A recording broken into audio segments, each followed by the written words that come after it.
Hello friends, ഞാനിന്ന് മീൻ വെച്ചിട്ടുള്ള ഒരു റെസിപ്പിയാണ് കാണിക്കാൻ പോണത്.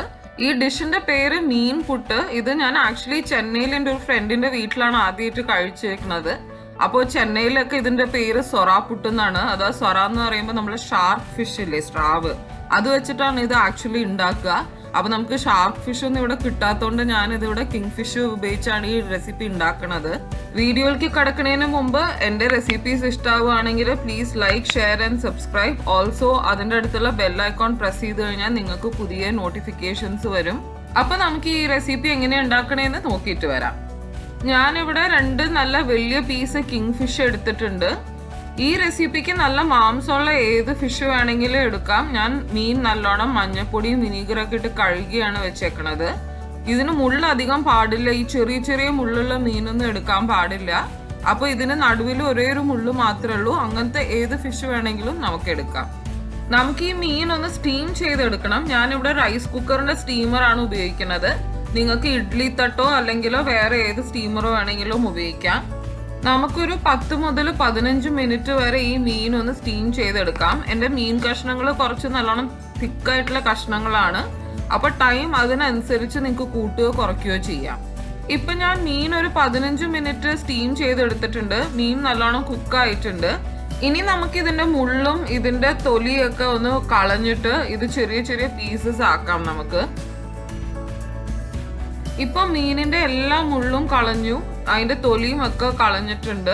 ഇനി നമുക്ക് ഇത് ഒന്നും കൂടി കൈ കൊണ്ട് നല്ലോണം ഞരടി ഇനിയും ചെറിയ പീസസ് ആക്കാം. ഇതിന്റെ ഒരു ടെക്സ്ചറിന് പറയണത് നമ്മൾ തോരൻ കഴിക്കണ മാതിരിയാണ്. അപ്പൊ ഇപ്പൊ മീനൊക്കെ നല്ല വലിയ പീസസ് ആയിട്ടല്ല ഇരിക്കണം. അപ്പൊ അതെല്ലാം കൂടി കൈ കൊണ്ട് നല്ലോണം ഒന്ന് ഞരടി ചെറിയ ചെറിയ കഷ്ണങ്ങളാക്കാം നമുക്കിനി. അതുമല്ല, ഇങ്ങനെ ചെയ്യുമ്പോൾ വല്ല മുള്ളും നമ്മൾ വിട്ടുപോയിട്ടുണ്ടെങ്കിൽ ഒന്ന് നോക്കിയിട്ട് അതും എല്ലാം നമുക്ക് മാറ്റാം. ഇപ്പൊ മീൻ നല്ല ചെറിയ ചെറിയ കഷ്ണങ്ങളാക്കി പൊടിച്ചെടുത്തിട്ടുണ്ട്.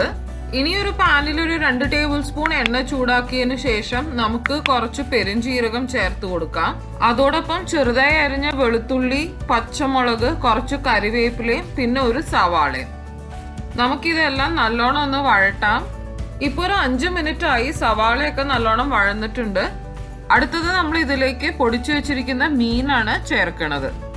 ഇതിലേക്ക് കുറച്ച് ഉപ്പും മഞ്ഞൾപ്പൊടിയും കൂടി ചേർത്തിട്ട് ഒരു മീഡിയം ടു ഹൈ ഹീറ്റിൽ ഒരു 10 മിനിറ്റ് വരെ നമുക്കിത് നല്ലോണം ഒന്ന് റോസ്റ്റ് ചെയ്തെടുക്കാം. അപ്പോഴേ മീൻ നല്ലോണം റോസ്റ്റ് ആയി അതിന് നല്ലൊരു ടേസ്റ്റ് വരുള്ളൂ. ഇപ്പൊ ഒരു 10 മിനിറ്റ് ആയി. ഞാൻ ഈ മീൻ ഒരു മീഡിയം ടു ഹൈ ഹീറ്റിൽ ഇങ്ങനെ ഇളക്കി കൊടുത്തോണ്ടേ ഇരിക്കുന്നു. കൂടുതൽ നേരം വെക്കാൻ പാടില്ല, അപ്പൊ കുറച്ച് ഡ്രൈ ആയി പോവും. നമുക്കിതിലേക്ക് അവസാനമായിട്ട് ഒരു 1/2 ടീസ്പൂൺ കുരുമുളക് പൊടിച്ചതും ഒരു 1/2 ടീസ്പൂൺ ജീരകപ്പൊടിയും ചേർത്ത് കൊടുക്കാം. ഞാൻ കുറച്ച് കറിവേപ്പിലയും കൂടി ചേർക്കുന്നുണ്ട്. ഈ കുരുമുളക് പൊടിയൊന്നും കൂടുതലാവാൻ പാടില്ല, പിന്നെ കുരുമുളക് പൊടിയുടെ ടേസ്റ്റ് മാത്രം മുന്നിട്ട് നിൽക്കും. അപ്പൊ ഒരു 1/2 ടീസ്പൂൺ മാത്രം വെച്ച് ചേർത്ത് കൊടുത്താൽ മതി. ഇപ്പൊ നമ്മളുടെ മീൻ പുട്ട് റെഡിയായി. ഇത് തോരനൊക്കെ കഴിക്കുന്ന ഒരു ടേസ്റ്റ് ആണ്, തേങ്ങ ചേർക്കണില്ല എന്ന് മാത്രം. എപ്പോഴും മീൻ കറിയോ അല്ലെങ്കിൽ വറക്കുകയോ ഒക്കെ ചെയ്യണേന്നും കുറച്ച് ഡിഫറെന്റ് ആയിട്ടാണ് ഈ റെസിപ്പി. നിങ്ങൾക്ക് തീർച്ചയായിട്ടും ഇഷ്ടമാവും. അപ്പൊ ഈ റെസിപ്പി തീർച്ചയായിട്ടും ട്രൈ ചെയ്ത് നോക്കുക. ട്രൈ ചെയ്തിട്ട് അതിന്റെ ഫീഡ്ബാക്ക് എന്റെ കമന്റ് സെക്ഷനിൽ പോസ്റ്റ് ചെയ്യുക. നിങ്ങൾ ട്രൈ ചെയ്യുന്ന റെസിപ്പീസിന്റെ പിക്ചേഴ്സ് എനിക്ക് അയച്ചു തന്ന് നമ്മളുടെ ചാനലിലെ കമ്മ്യൂണിറ്റി ടാബിൽ ഞാൻ പോസ്റ്റ് ചെയ്യാം. അപ്പോൾ ഒരു പുതിയ റെസിപ്പിയുമായി നമുക്ക് വീണ്ടും അടുത്ത വീഡിയോയിൽ കാണാം. Thank you.